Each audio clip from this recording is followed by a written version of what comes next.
So, for today's Monday musing, I want to talk to you about habits. So, in my last video that I recorded for my part two of my Divine Feminine course, in part two, part of the keys is related to habits. And I actually wanted to share a little bit more on this short Monday musing video because I think about habits again. And I wanted to emphasize the fact that so many times that we do it like autopilot. I think in yoga, my teacher was talking about it last week is samskara, where you're not aware you were doing it because often you automatically have done it so many times, so you just get into this autopilot mode and take the thinking out of it. And sometimes it can be a really good thing if it is a good positive habit, and sometimes obviously it's a negative one. As I said before, in my other video, I had a bad habit of taking devices to my bedroom and now looking at them to get myself all wired up before I go to bed. So that's not a good habit, but that was a habit because I just take my phone and iPad and I just walk upstairs. So when I changed the habit of charging them, putting downstairs in the kitchen before I go to bed, that really changed things for me. So I will spend more time on reading or maybe journaling or just simply go to bed earlier. And sometimes we need to make a conscious effort to change that habit, but once you have done it for a few times, and it's actually getting easier, so it's exponentially becoming easier when you have started a good habit. And I wanted to emphasize on the thing that the reason why we want to like cultivate good habit is because when you take the thinking out of it, you stop yourself from making decision from eat this or not eating this, do this action or not do this, by just go with it because it has become a habit, it's part of your routine. When you take the decision making, when you take the thinking out of it, the chances are you will much quicker and you will do it. The percentage is way higher from any evidence-based science study to talk about habit and productivity and success and all that. So that's the reason why we want to take the thinking out of it. So we need to think ahead and establish certain good habits so that we know this is something it's good for us and we tend to do it regularly.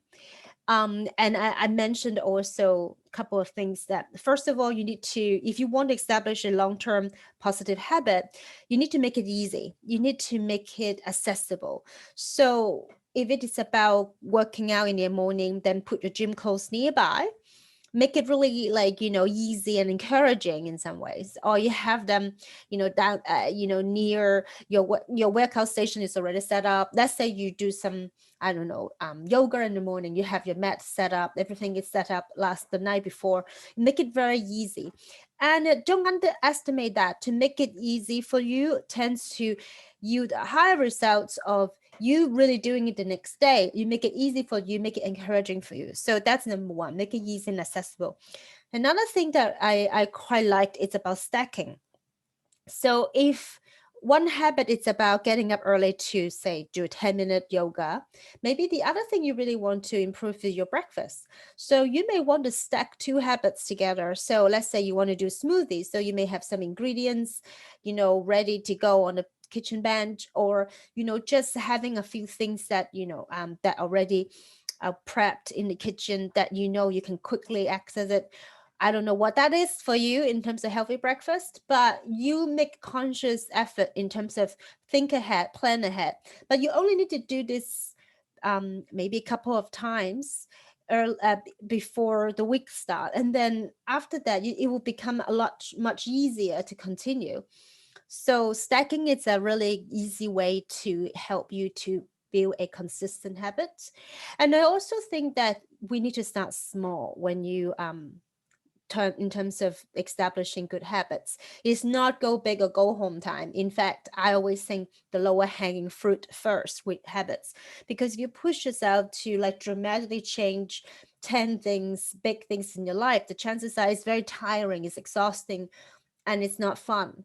And I will always suggest to start with something small and maybe just one or two things that you want to change. Once that is sorted, once that is settled, then you move on to maybe a little bit bigger or more complex things that you want to change, or and maybe more changes along the way. But you start with one or two very simple, very easy, like building blocks. And I think, like, eventually it is actually a lifestyle change. You can consider that is something that can dramatically improve your life, but it's not going to happen overnight. And even if you manage to take all the, let's say you have 10 habits you want to change, even if you manage to do them all in one day, the chances are you may not be continue doing it in the rest of the month.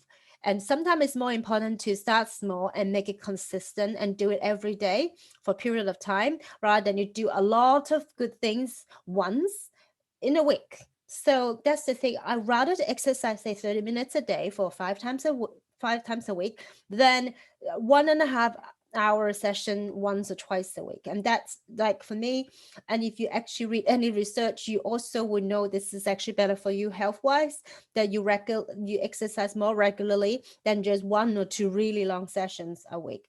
So, but for me, it's kind of the same for habit. It's better to have little improvement, more consistently than one or two really big thing that you change, but you can only do once or twice a month.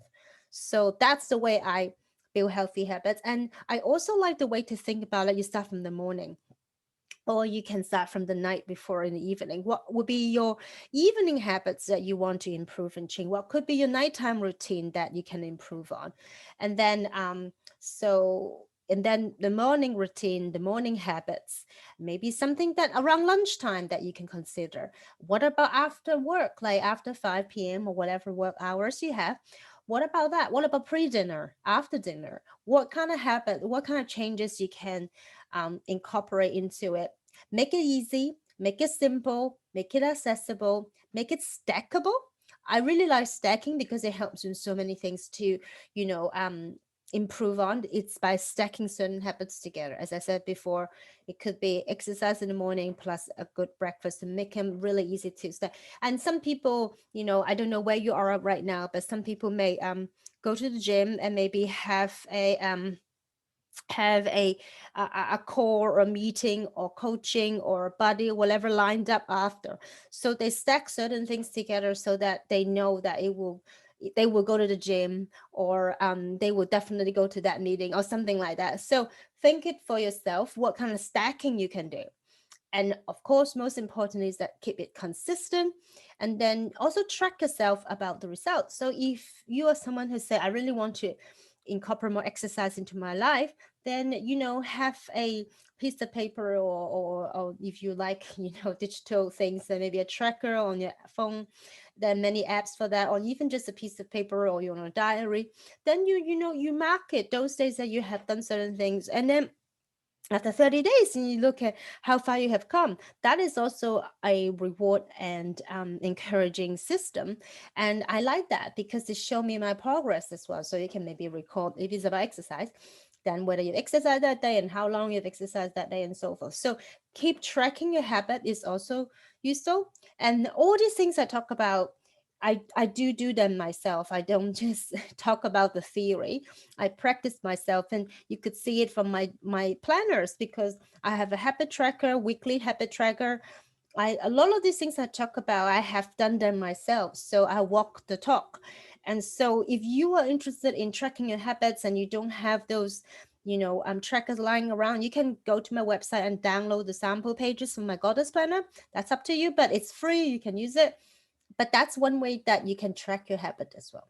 So this turned out to be quite a coachy type of video, instead of funny story or anything of that kind, even though it's called some Monday Musing. But I hope you find this useful and enjoyed it. And I hope you have a great start of the week.